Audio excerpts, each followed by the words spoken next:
I know that you must be a little bit tired from all of the slow and heavy energy of last month with that major conjunction we had.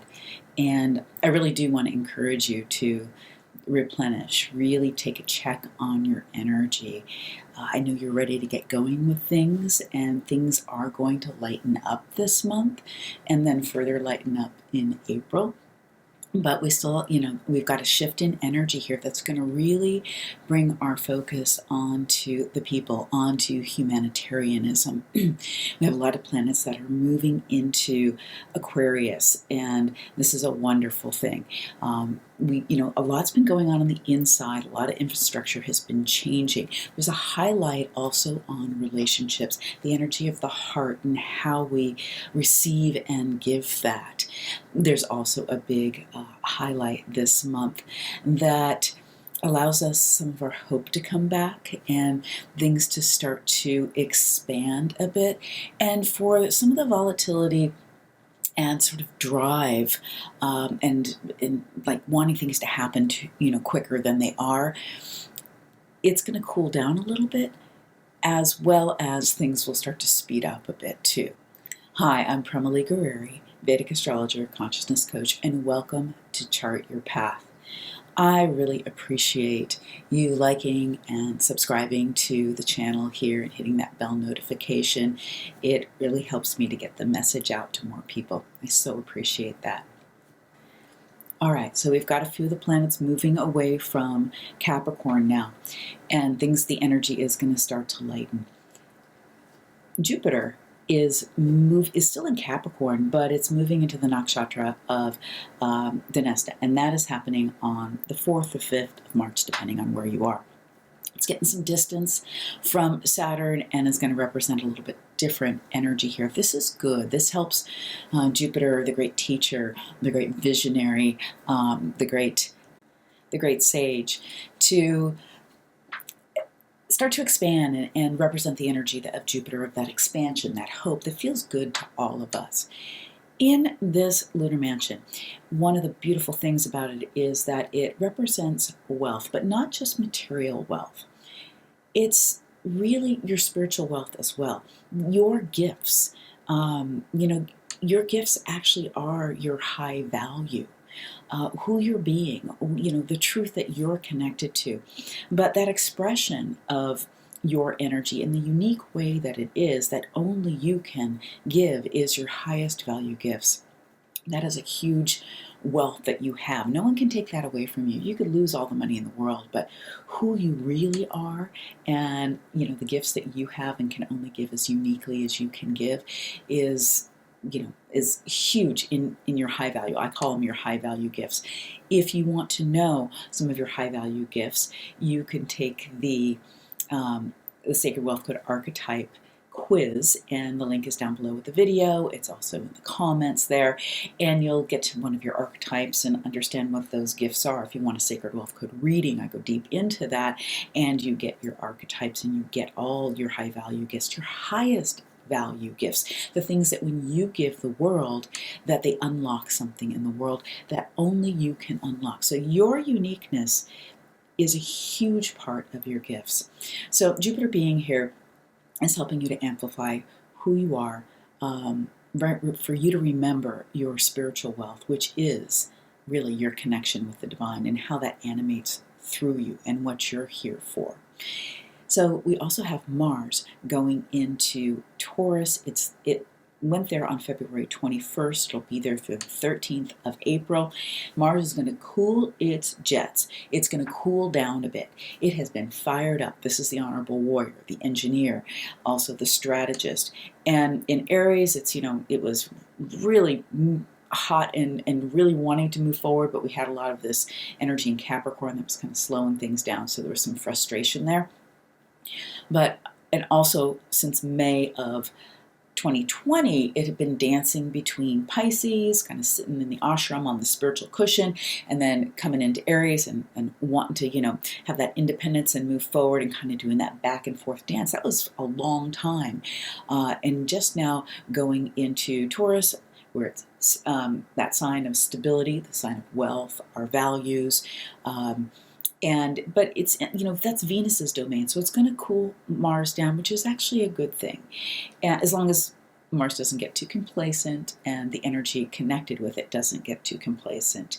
It also breaks the Kalasarpa Yoga, where all the planets were hemmed in between the nodes of the moon, where in carrying some of that energy from the eclipse, that ups and downs, and Mars starts to break that, and that's a good thing. That helps settle things a bit.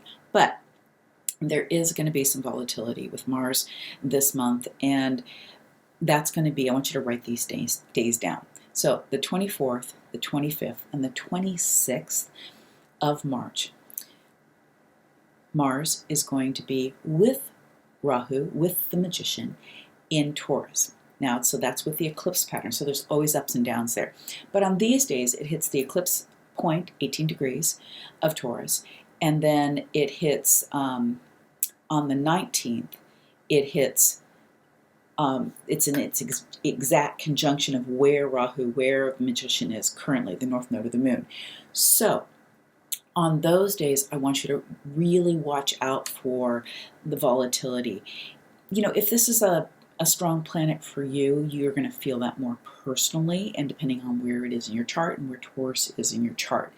That I can certainly help you with in a Soul Success Map reading. The link is below. But interpret this for yourself as the collective energy here if you don't know what that is for you. We're going to see volatility in the world on those days. So not a great day, not a great time to travel. Not a great time to engage in anything that's, going to aggravate you, or, that you're going to have potential confrontation. Just steer clear of that on those days, because things are going to combust pretty quickly. Be really careful. And also, let me just say the weather is probably going to continue to be volatile through this month of March as well. And don't be in a hurry to make choices. So the Magician, Rahu, loves to entangle us in the world, loves to show us a shiny object. That is not always part of our path. It's also an amazing alchemist, and it can show us opportunities and things that can bring in wealth, that can bring in exactly what we want in this area and really diversify our life in the most amazing ways. But we have to be incredibly discerning. During those days, 24th, 25th, 26th of March, no big decisions, okay?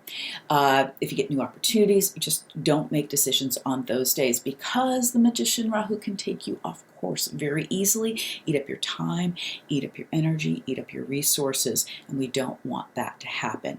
So, how do you know if it's a great decision for you? You need to weigh it against your purpose. Is this in alignment with me and who I am and my purpose for whatever this is about, or your greater purpose overall? If it's a big yes, great. If it's a I don't know, then let it be a no until it turns into a yes. Otherwise, you just create a lot of confusion, and the nodes of the moon can really do that for us. So we have to be careful there. So even if it's, something that's a great opportunity, just watch out for that time.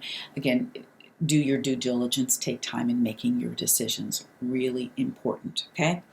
Again, staying connected to your purpose and just applying consistent, inspired action is going to really always allow you to know if you're on track or off track. And also with this transit of Mars here, just be careful if you're one of those people who you have that strong drive of Mars, that you don't check out completely either during this particular transit. Okay, so March 11th, Mercury, the great communicator, the great merchant, is going to move into Aquarius. It'll be there till the 31st of March. This is a really quick transit.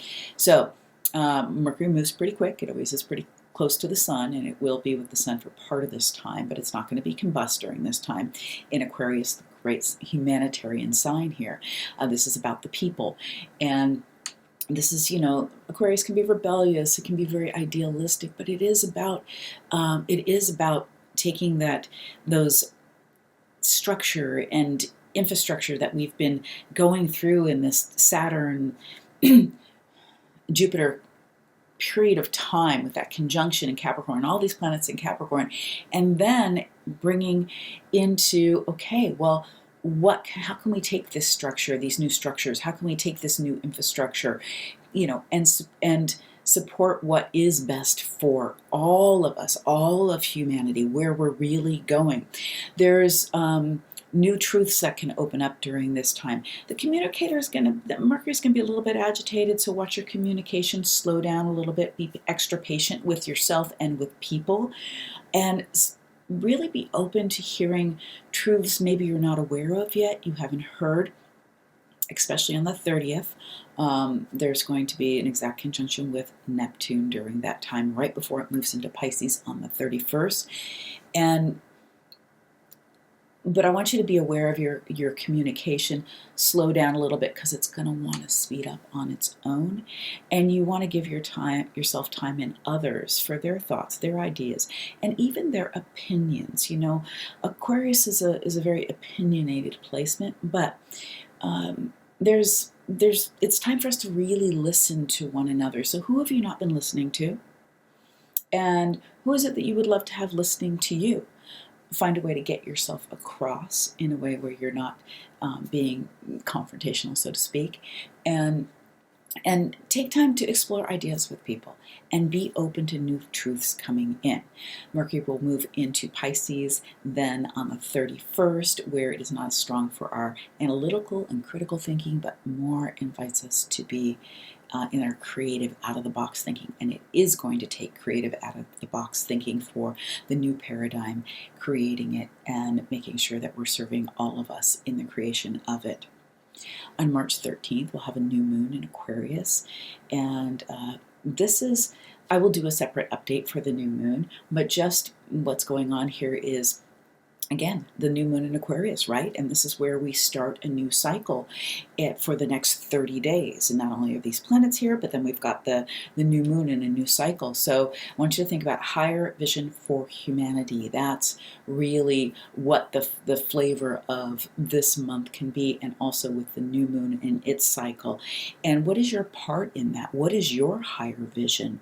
Again, we'll be open to new truths coming up during this time, so you'll want to give yourself extra meditation time and be very open to new information and listen to your own inner guidance. But I'll give you an update there.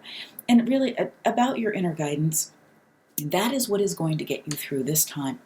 That is what is going to get us all aligned for and being able to navigate the world in a way that really serves us and serves the whole.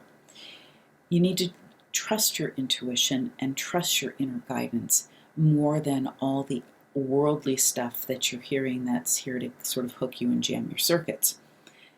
So to do that, you've got to take time to listen, to be in nature, to allow quietness, to meditate, to dive deep, and to not force the answers, but it's really about opening it. So imagine a book, and you're looking for the information, you're flipping through the pages, and you're looking for the information, and that's very different, the information you will find, than when you open the book and you receive what that opening has to give you. Where you open, how many times have you done that? Open a book and like, oh, it's just what I needed to hear, or one fell in front of you, or someone gave it to you. So you want to really be open to your inner guidance. And if you don't trust yourself, then it's going to be very difficult for you to hear or take action on your inner guidance. In order to trust yourself, you have to be very connected to your heart and really tune in for whatever inspired action comes up, whatever guidance comes up, then ask for what's the inspired action to support that guidance. And if you're willing to take that inspired action, or just, if that intuitively comes already, if you're willing to actually take that inspired action, you will build your trust muscle. It is the core of everything that I teach, whether it's my the Soul Blueprint program, or whether it is the Sacred Wealth Circle, or in one of my readings. It's the core of the program. All right, so March 16th, Venus enters Pisces. It's exalted there. This is the connector, the artist, the muse, and it's very, very strong here. There's a exchange going on with Mars, so it even strengthens Mars during this time, but it's very strong for our connectivity, our heart, our devotion, and our relationship with the divine. Now, it's going to be combust the sun if you're part of this time. And I'm going to talk about that in just a moment. So for the first part of this transit, your connection with love relationships and our connection with each other. And we're all craving connection with each other, especially how it's been during this pandemic. You want to make time for that. This is also really amplifies beauty and the arts and getting creative during this time. Are the things that Venus really represents. So make time to connect in, but when you do, don't make demands on the other in a relationship. Instead, give what it is you want to receive, and I guarantee you, you'll be in that full circle of giving and receiving. But don't put extra pressure and stress on the relationship. That's not going to give you the connectivity that you want or anybody else. So the recipe for true connection is connecting with yourself, then connecting with Source, the divine, and then connecting with others instead of connecting from a needy place. This is where Venus is going to travel really close to the sun. And in that traveling close to the sun, it's going to move from being a morning star to an evening star. So mark your calendar for the 25th. So the 25th, Venus is going to actually be conjunct with the sun. That's going to be at Kazama Yoga during that time. And with that, it is actually a very magical day, and it's a special day for connectivity and romance, and even for sort of financial wealth type decisions, just for that day. It is then going to be too close to the sun, and till we get into later April. So what I want to invite you to do is mark that time for really highlighting your connection with the divine. Again, we want to do that anyway, but don't put demands on relationship. Turn that connection inward, strengthen the connection with the divine, and you'll have all kinds of beautiful goodness come to you. The end of the month, we'll have March 28th. We'll have a full moon in Virgo in Hasta.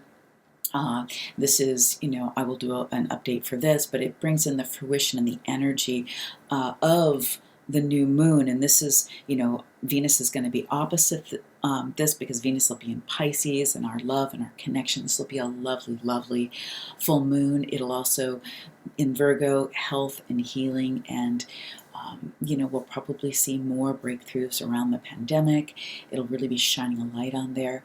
And this is, Virgo is about healing and the purity, and getting really down to the essence of things, and then putting together the details around that. But I'll give you an update on that when it comes.